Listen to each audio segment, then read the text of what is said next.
जगत की शांति दाता मैं तेरे गुणगान गाता शांतिनाथ भगवान, शांतिनाथ भगवान। तेरे चरणों में मैं आया, ले लो मुझे अपनी शरण। तेरी भक्ति से मिटेगा मेरा भव भव का भ्रमण।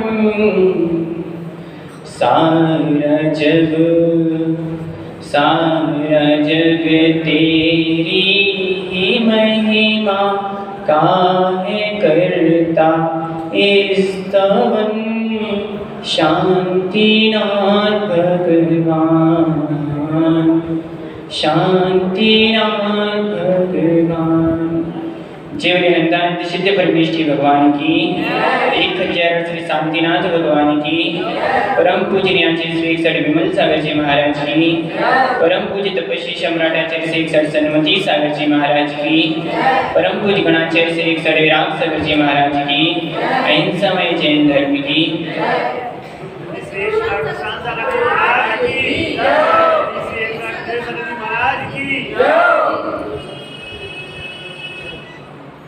महानुभाव,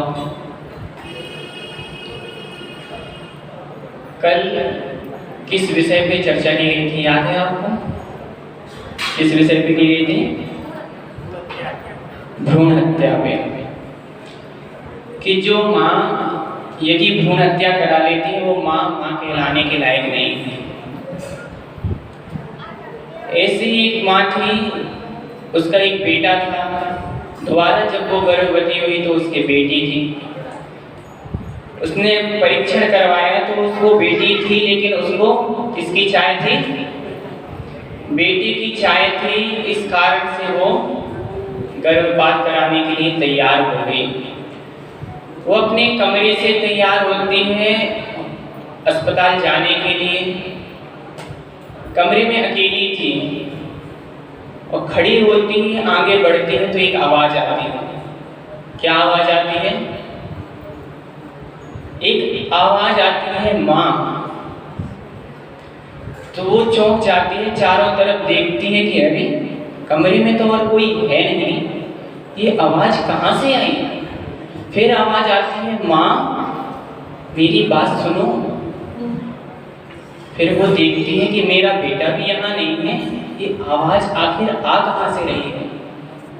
फिर आवाज आती है कि माँ मैं तुम्हारी बेटी बोल रही हूँ।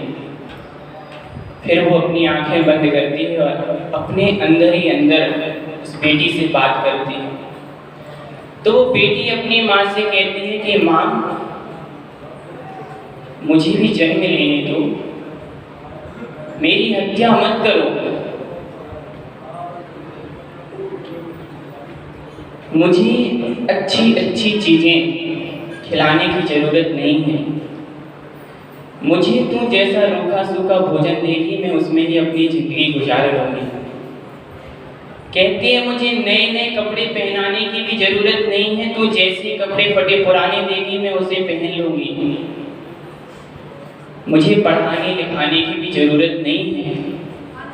यदि ये तू सोचती है कि बेटी होगी पढ़ाना लिखाना पड़ेगा, शादी करनी पड़ेगी, वो पराए घर चली जाएगी, तो मुझे पढ़ाने लिखाने की भी जरूरत नहीं है। मैं भैया की किताबों से स्वयं पढ़ ले जाऊंगी। मुझे नई नई जगह घुमाने की जरूरत नहीं है, मुझे अन्य जगह में स्थान देने की जरूरत नहीं है। बस तुम अपने दिल में थोड़ी सी जगह मुझे दे देना, मैं सारी जिंदगी उसमें गुजार दूंगी। और यदि तुझे शादी की चिंता है तो तू उसकी भी चिंता मत कर, मैं सारी जिंदगी तेरे साथ रह के गुजार दूंगी। लेकिन यदि माँ इतना सब कुछ होते हुए भी यदि तुझे मेरी चिंता नहीं है तो मैं भगवान से प्रार्थना करूंगी कि मेरा जन्म हो तो मेरी माँ मेरा मरा मुँह देखे, मेरा जीवित मुँह ना देखे। यदि माँ तेरे अंदर थोड़ी सी भी करुणा है मेरे प्रति तो मेरी हत्या ना कर, मुझे भी दुनिया देखने दे। वो माँ जैसे ही शब्द सुनती है तो उसके विचारों में परिवर्तन आ जाता है और उसके विचार चेंज हो जाते हैं कि चाहे बेटा हो चाहे बेटी हो, संतान तो मेरी है। और वो अपनी धारणा चेंज कर लेती है कि अब मैं भ्रूण हत्या कभी नहीं कराऊंगी, क्योंकि जब तक वस्तु जो अपने पास रहती है, जब तक जो वस्तु अपन को सुलभता से मिल जाती है तो अपन उसकी कीमत नहीं समझते। वस्तु की कीमत समझ में कब आती है? जब वस्तु कहीं खो जाए। बच्चे को खिलौने की कीमत कब समझ में आती है? जब खिलौना टूट जाता है।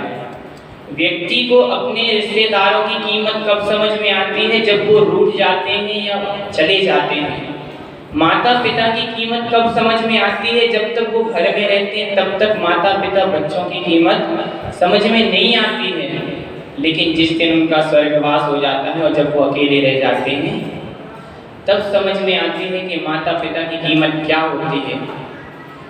आज जितने भी बच्चों को अपने माता पिता का प्यार मिल रहा है, उनका दुलार मिल रहा है, वो अपने आप को बड़ा सौभाग्यशाली समझें, क्योंकि कई एक संतानें ऐसी होती हैं कि पुत्र जब गर्भ में आया पिता का स्वर्गवास हो गया, पुत्र को जन्म देती है माँ का स्वर्गवास हो गया, पूरी जिंदगी अनाथ की तरह निकालते हैं।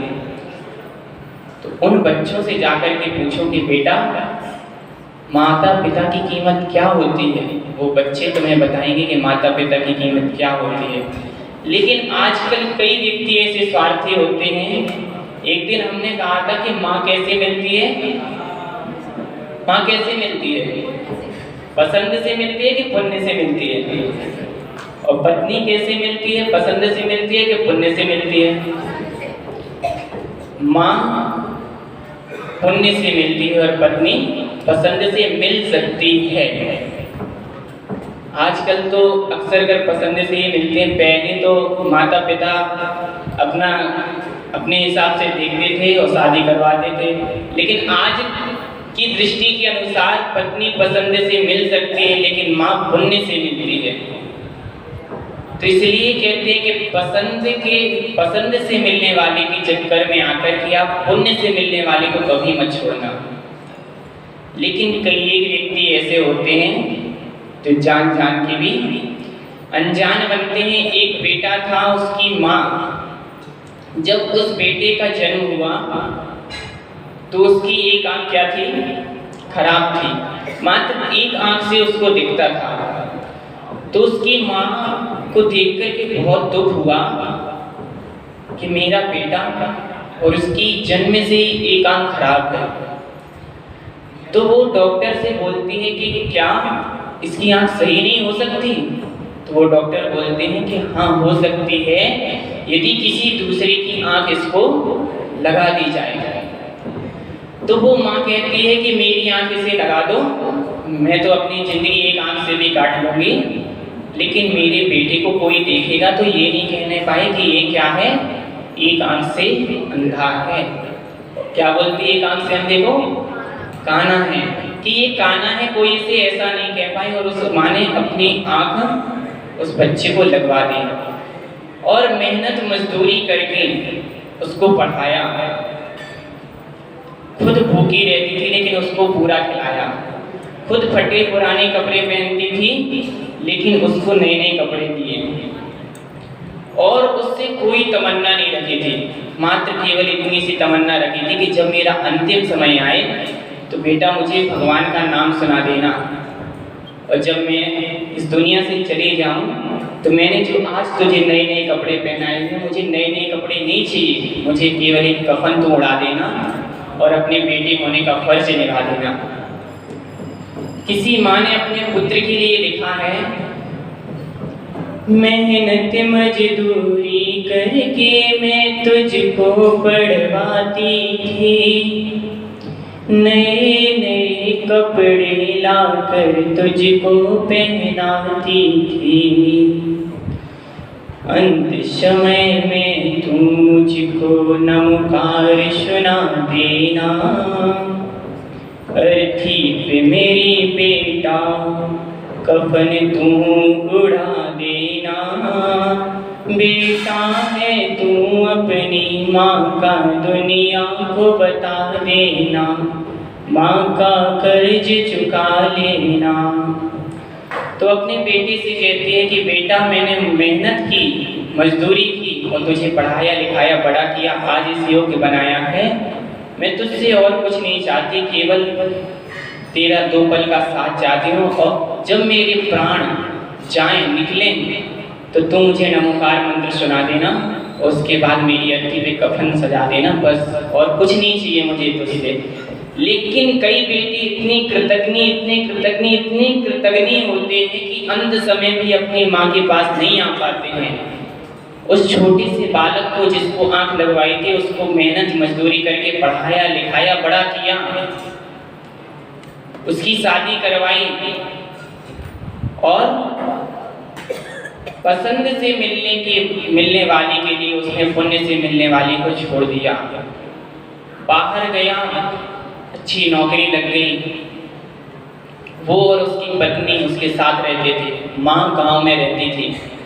तो कभी कभी यहाँ से वो पुत्र के लिए चिट्ठी लिखती थी कि बेटा तू कब आ रहा है। उसके बेटे के पास चिट्ठी पहुँचती, वो पढ़ता, लेकिन उसकी जो पत्नी थी वो धर्मात्मा नहीं थी, उसके कारण से वो आ नहीं पाता। तो माँ सोचती है कि चलो बेटा तो शहर में रहता है, बहुत बड़ी नौकरी करता है, उसको बहुत काम होता होगा, चलो ठीक है, वो नहीं आ पा रहा है तो मैं चली जाती हूँ उससे मिलने। और जब वो बच्चा छोटा था, स्कूल जाता था, तो वो माँ उसको लेने जाती थी। क्या करती थी? माँ उसको लेने जाती थी तो बच्चे उसको चढ़ाते थे कि ये कानी तुम्हारी माँ है, मृत्यु हो जाती है। तो माँ की मृत्यु होने के पहले वो एक खत लिखती है और उसमें लास्ट में लिखते हैं, उसको बंद करके कि ये खत केवल और केवल मेरे बेटे के लिए, केवल उसे ही पढ़ाना और किसी को मत पढ़ाना। तो जब यहाँ बेटे माँ की मृत्यु हो जाती है, तब यहाँ से लोग समाचार भेजते हैं कि बेटा तेरी माँ का स्वर्गवास हो गया है, अब तो कांधा लगाने आ जा। लेकिन वो बेटा इतना कृतज्ञ निकला कि कंधा लगाने तक नहीं आया और यहाँ पर लोग बाग उसकी शव यात्रा को ले जाते हैं, उसका अंतिम संस्कार कर देते हैं। और जो पत्र, आखिरी पत्र था, वो बेटे के पास भेजते हैं। बेटा उस पत्र को खोलता है, देखता है, पढ़ता है, तो फिर उसको लगता है, उसकी दोनों आंखों से इतनी अश्रुधारा बहती है कि वो उसे रोक नहीं पाता है। उस पत्र में लिखा था कि बेटा मैं तुझे स्कूल लेने जाती थी, व्यक्ति मुझे काना कहते थे तो तुझे परेशानी होती थी। जब तुम बड़ा हुआ तो लोगों ने तुझे टोका कि ये कानी तेरी माँ है क्या, तो तुझे परेशानी होती थी। मैं शहर तुझसे मिलने आई, तब तुझे काने के लिए कहा गया तो तुझे परेशानी हुई। लेकिन आज मैंने बेटा जो तुझसे आज तक बात छुपाई है, आज मैं उस बात को बताना चाहती हूँ कि मैं कानी क्यों थी।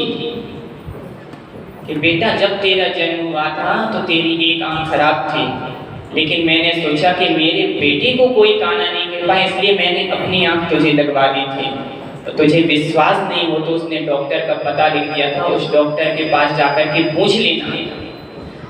तो उसकी आंखों में इतने आंसू आए, वो जाकर के डॉक्टर के पास पहुंचा और पूछा कि आपने 25-30 साल पहले किसी बच्चे को उसकी माँ की आंख लगाई थी क्या? तो वो डॉक्टर कहता है कि हाँ, एक छोटा बच्चा था, वो जन्म से एक आंख से खाना था, तो उसकी माँ की आंख मैंने उसको लगा दी थी।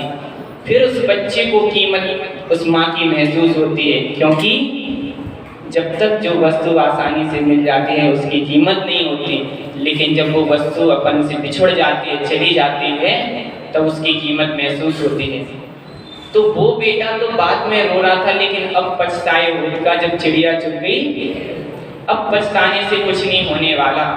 तो वो बेटा तो ठीक है, जैसा था सो था, लेकिन आज जितने बच्चों के माता पिता हैं, आज वो उनकी कीमत समझें।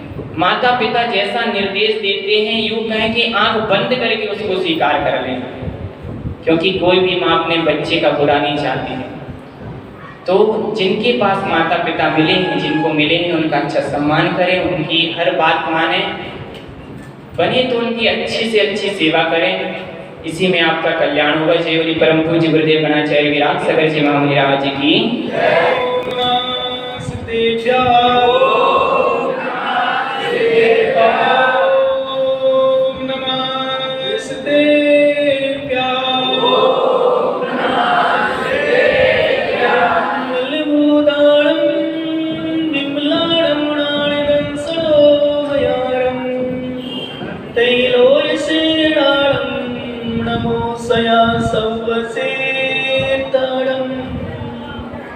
कारुणमोक्कारं अरिहन्तारं कैवसेतारं आयरिवज्जायारं लोयं सप्यसाहुरं नमिदूरवट्टमाणं कर्मपाणं जिणं दिशोतेरे मोक्षाविरयणसारं सायारणयाणिदं नीनं नमो वरियन्ताणं नमो सिद्धाणं नमो आयर्याणं नमो वज्जायाणं नमो लोये सव्यसाहुरं